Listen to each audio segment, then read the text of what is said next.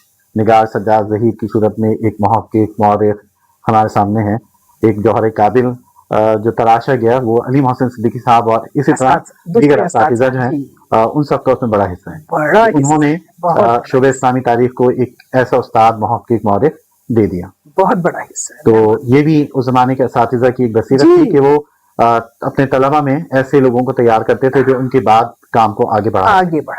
بالکل صحیح. اچھا, اور اس کے بعد مزید آپ کے ساتھی اساتذہ میں سے یا ساتھیوں میں سے جس کا آپ ذکر کرنا چاہیں؟ یونیورسٹی کے زمانے میں یعنی ہمارا انٹریکشن دوسرے شعبے کے لوگوں سے بھی بہت زیادہ ہوتا تھا. آج آپ کو کراچی کی اور پاکستان کی پولیٹکس کے اندر جو بڑے بڑے نام نظر آ رہے ہیں, الطاف حسین یا فوزیہ وہاب یا ان کے ہسبینڈ حسین حقانی, اور اس طرح کے جو نام آپ کو نظر آتے ہیں یہ سب ہمارے ساتھ کے ہیں. اور یہ جو ایم کیو ایم کے جو وزیر صحت تھے سلیم صاحب, وہ صحافت میں تھے ابھی بھی سلیم, تو یہ سارے لوگ تھے. اسی طریقے سے یہ بہت سارے لوگ تھے. ابھی ہم ان کو مختلف پوسٹوں کے اوپر اور بڑی کامیاب زندگی گزارتے ہوئے بہتوں کو ہم دیکھتے ہیں, ہمیں بڑی خوشی بھی ہوتی ہے.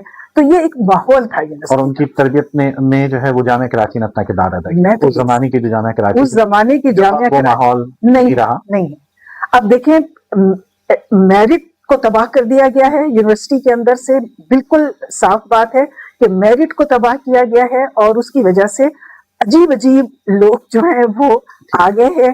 اور ہمارے زمانے میں ایک بڑا ایک احترام ہوتا تھا وائس چانسلر کا, ابھی کوئی احترام نہیں ہے. نہ اس ایسی شخصیات بھی تو ایسی تھی. دیکھیں نا, اشتیاق حسین قریشی تھے اور محمود حسین تھے, اور مطلب یہ بڑے جائنٹ قسم کے لوگ تھے. اچھا, آپ نے شعبہ اسلامی تاریخ میں پڑھا, ماسٹرز کیا, گولڈ میڈلسٹ ہیں آپ, پھر آپ کا جو کیریئر شروع ہوتا ہے اس کے بارے میں کچھ بتائیے. میں نے ایم اے کر لیا تھا, لیکن اس کے بعد 2 سال میں نے اس پہ کام کیا. یہ جو نوری نستعلیق ہے, احمد مرزا جمیل صاحب کے ساتھ, جنہیں صدارتی ایوارڈ بھی ملا ہوا ہے. احمد مرزا جمیل اور قائد اعظم کے پرسنل سیکریٹری تھے سید مطلوب الحسن, ان کے ساتھ 2 سال میں نے کام کیا ہے کمپیوٹرائزڈ اردو پہ. تو اس میں 2 سیکشن تھے, ایک تو تھا ریسرچ سیکشن, اس میں ہم تھے, میں تھی, اور ایک تھا کیلیگرافی کا, جس میں جمیل صاحب اپنے ہاتھ سے خطاطی کر کے اس کے لیگیچرز تیار کرواتے تھے. تو وہ ایک ٹیکنیکل سیکشن تھا اور ایک ریسرچ سیکشن تھا. ہم ریسرچ سیکشن میں تھے, اور ہمارے اوپر تھے, یعنی ہمارے باس کہہ لیجیے تھے مطلوب الحسن سید صاحب. ان کے اوپر بھی میں نے ایک خاکہ لکھا ہے جو نقوش یادیں رفتگان ہے, بڑی پیاری ہماری ان کے ساتھ یادیں. 2 سال کمپوزنگ کا بالکل ابتدائی آغاز ہو رہا تھا جی, اور مرزا جمیل احمد صاحب جو ہیں ان کی خدمات ہی کی وجہ سے, بالکل ان کا کام تھا, ایک فونٹ بھی جو ہے وہ جمیل نوری نستعلیق کے نام سے اسی وجہ سے ہے. اور یہ جمیل صاحب جو تھے یہ سنگاپور میں مشینوں کی کسی ایگزیبیشن میں گئے ہوئے تھے, وہاں لندن کے مونو ٹائپ کارپوریشن والے بھی آئے تھے. تو انہوں نے ان سے یہ کہا کہ ہم اردو